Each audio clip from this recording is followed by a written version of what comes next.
Ouvrons notre Bible au livre de Matthieu 23. Matthieu 23. Malheurs révolutionnaires du Christ aux dirigeants. Les malheurs révolutionnaires du Christ aux dirigeants. Le grand Sanhédrin de Judée est traditionnellement considéré comme la dernière institution qui avait assuré l'autorité juive, l'autorité générale juive sur le peuple juif dans une longue chaîne de traditions qui part de Moïse. C'était la plus haute autorité du gouvernement local sous la colonisation romaine. Son assemblée de 71 membres se réunissait tous les jours dans la salle des pierres taillées du temple de Jérusalem. Les livres du Nouveau Testament indiquent que le grand Sanhédrin était composé d'environ 5 parties. Les pharisiens, les sadducéens, les scribes, les hérodiens et les anciens. Ce sermon est celui qui confirme le plus Yahshua Christ comme leader révolutionnaire, à la fois laïque et spirituel, à la fois temporel et spirituel. Dire la vérité est toujours considéré par les dirigeants hypocrites et méchants comme quelque chose de dissident et réprimé comme tel par les dirigeants tyranniques.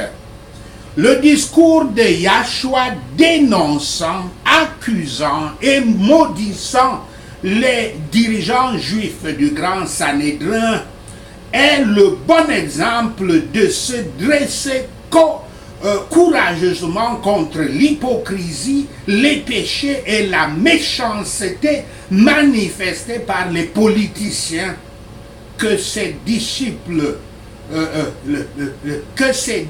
les disciples du Christ, à savoir appelés les chrétiens, doivent démontrer.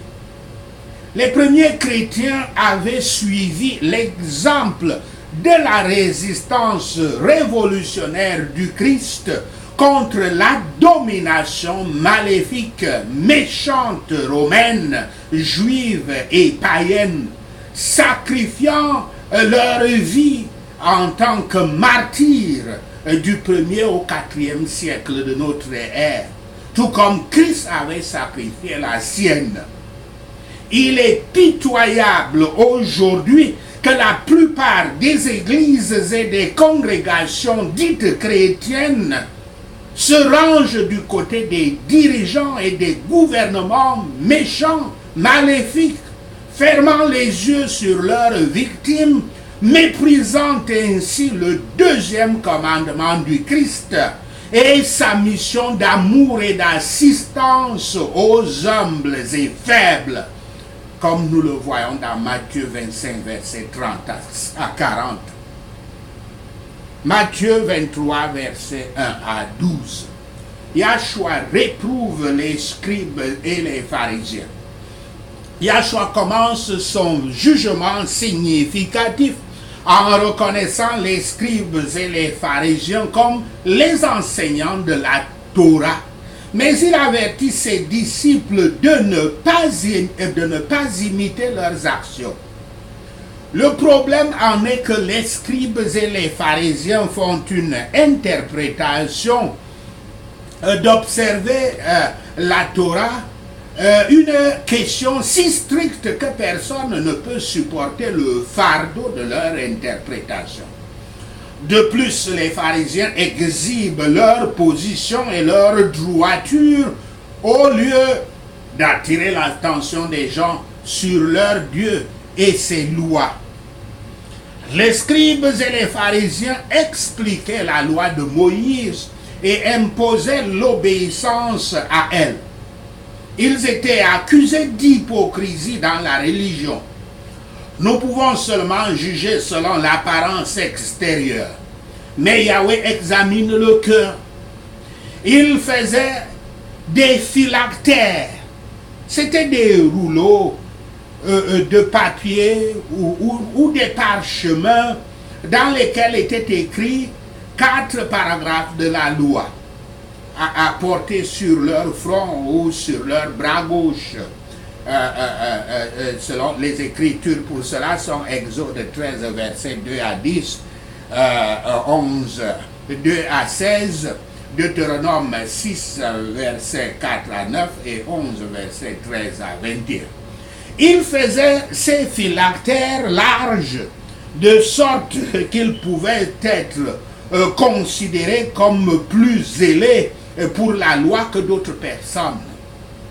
Yahweh avait instruit aux Juifs de faire des franges sur leurs vêtements, comme cela est dit dans Nombre 15, verset 38, afin de leur rappeler qu'ils étaient un peuple particulier. Mais les pharisiens rendaient ces franges plus grandes que de coutume, comme s'ils étaient là, s'ils étaient par là plus religieux que les autres personnes. L'orgueil était le péché chéri et régnant des pharisiens, le péché qui les assiégeait le plus facilement, et que notre Seigneur Yahshua ne ratait pas l'occasion de réprimander. Pour Yahshua, ce qui est enseigné dans la parole de Dieu, pour donner le respect à celui qui enseigne, cela est louable. Mais que celui qui enseigne l'exige de la communion, de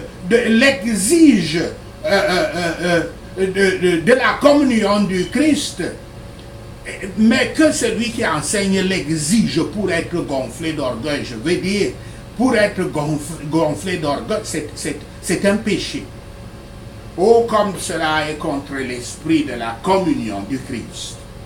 Le disciple cohérent du Christ est peiné d'être mis dans des positions élevées, parce qu'il est humble.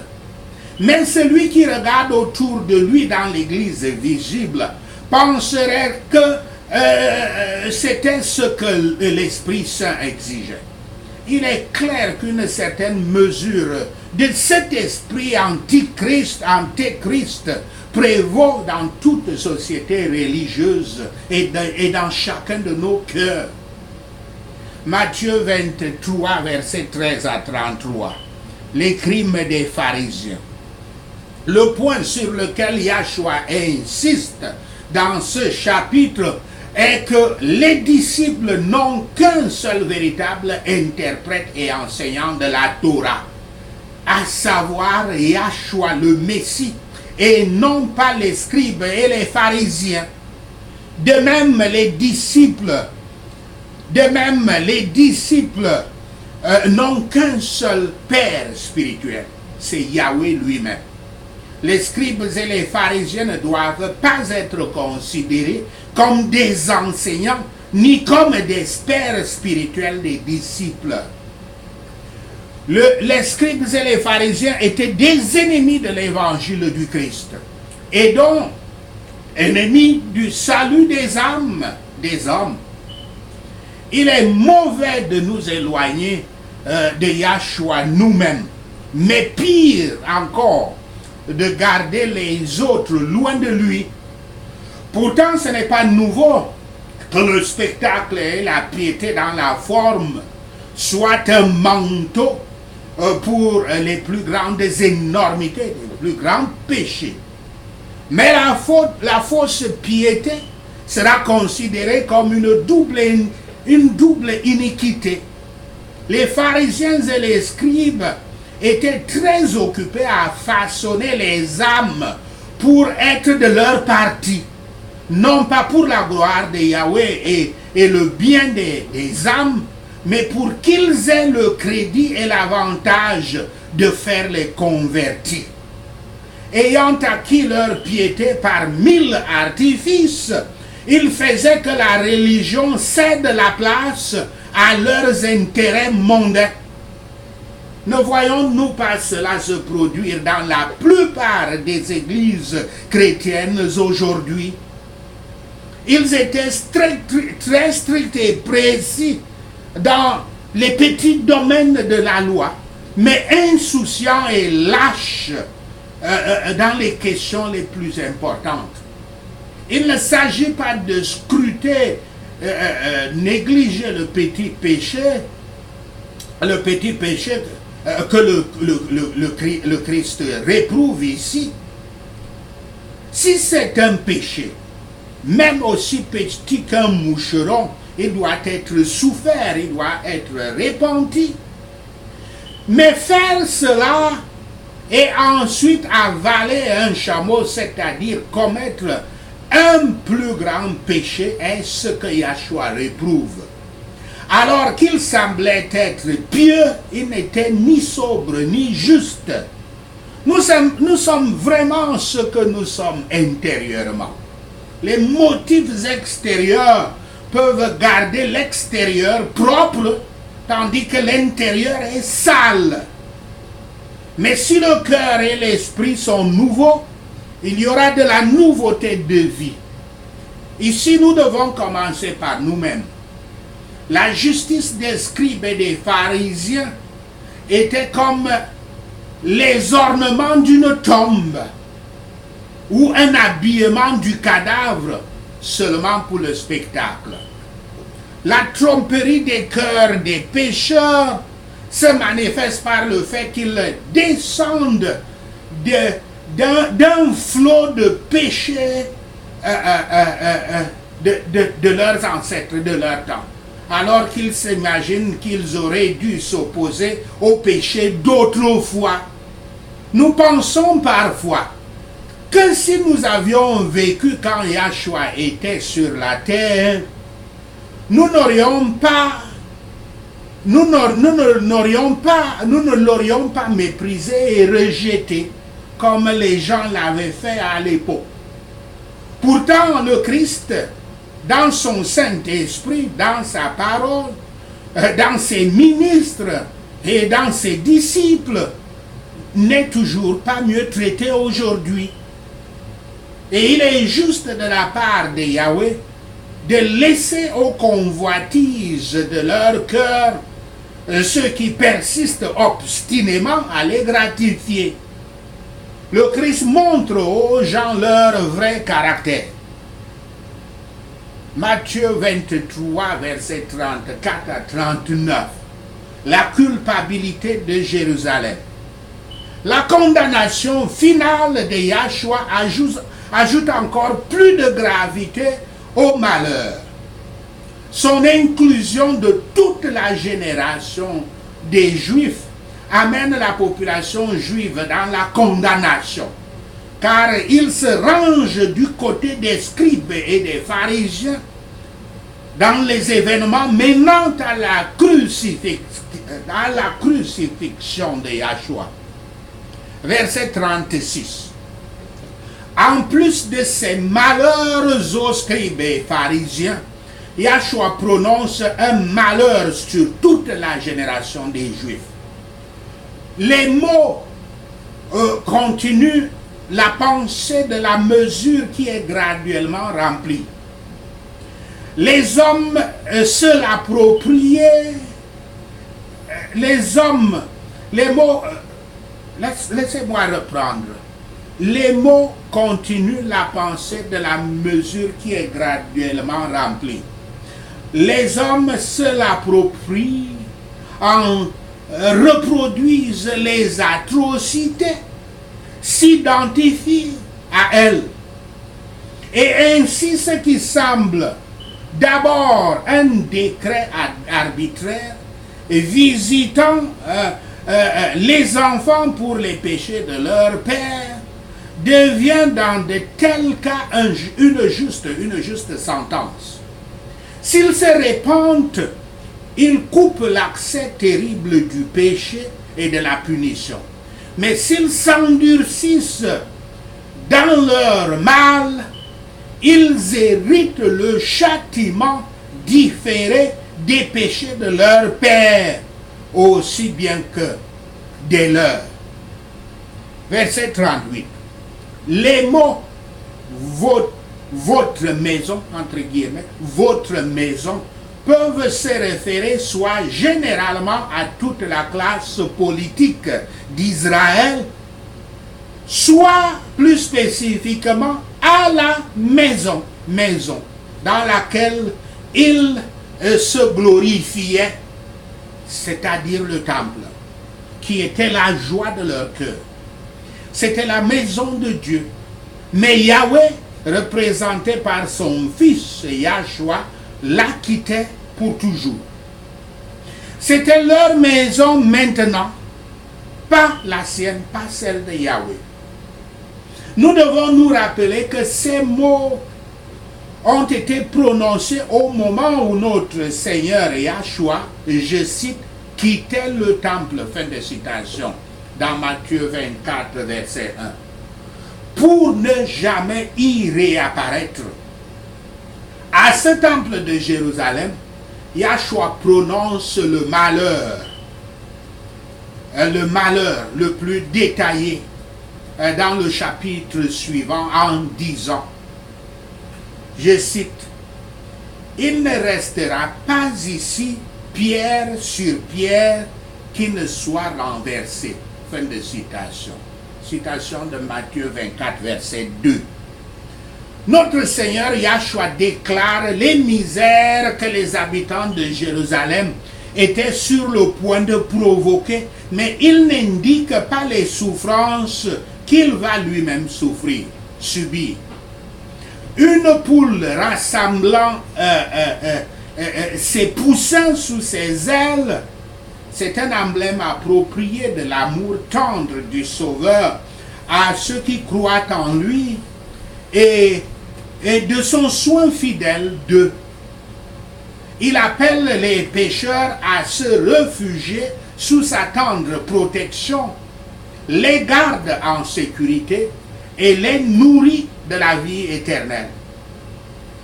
La dispersion et l'incrédulité actuelle des Juifs et leur conversion future au Christ étaient ici prédites. Jérusalem et ses enfants ont eu une grande part de culpabilité et leur punition a été un signal. Mais avant longtemps, la vengeance méritée tombera sur chaque église qui est chrétienne de non seulement. En attendant, le Sauveur se tient prêt à recevoir tous ceux qui viennent à lui. Et il n'y a rien entre les pécheurs et le bonheur éternel en dehors de leur refus orgueilleux et incrédule. Sachez ceci, et le Seigneur Yahweh vous bénira. Prenons ces points de prière. Prions. Matthieu 23. Les prédicateurs de la parole de Dieu et les dirigeants de l'Église sont assis au siège de Moïse au nom de Yahshua le Messie. Je prêterai attention à tout ce qu'ils me diront, mais je ne ferai pas ce qu'ils font, car ils ne pratiquent pas ce qu'ils prêchent au nom de Yahshua le Messie. Ils s'attachent des charges lourdes et encombrantes et les mettent sur les épaules des autres, mais eux-mêmes ne veulent pas lever le petit doigt pour les déplacer au nom de Yahshua le Messie. Tout ce qu'ils font est fait pour que les gens voient. Ils aiment les places d'honneur aux banquets et les sièges les plus importants dans les églises et les synagogues au nom de Yahshua le Messie. Ils aiment être accueillis avec respect sur les marchés et être appelés père, évêque, rabbin par les autres au nom de Yahshua le Messie. Mais je ne dois pas être appelé père, évêque ou rabbin, car j'ai un seul Père, Yahweh qui est aux cieux, au nom de Yahshua le Messie. Et car j'ai aussi un seul enseignant, et nous sommes tous frères en lui, au nom de Yahshua le Messie. Je n'appellerai personne sur terre Père, car j'ai un seul Père, et il est au ciel, au nom de Yahshua le Messie. Je ne suis pas non plus appelé professeur ou instructeur, car j'ai un instructeur, Yahshua le Messie, au nom de Yahshua le Messie. Le plus grand parmi nous sera notre serviteur, au nom de Yahshua le Messie. Car ceux qui se glorifient seront humiliés, et ceux qui s'humilient seront exaltés. Au nom de Yahshua le Messie, nous prions.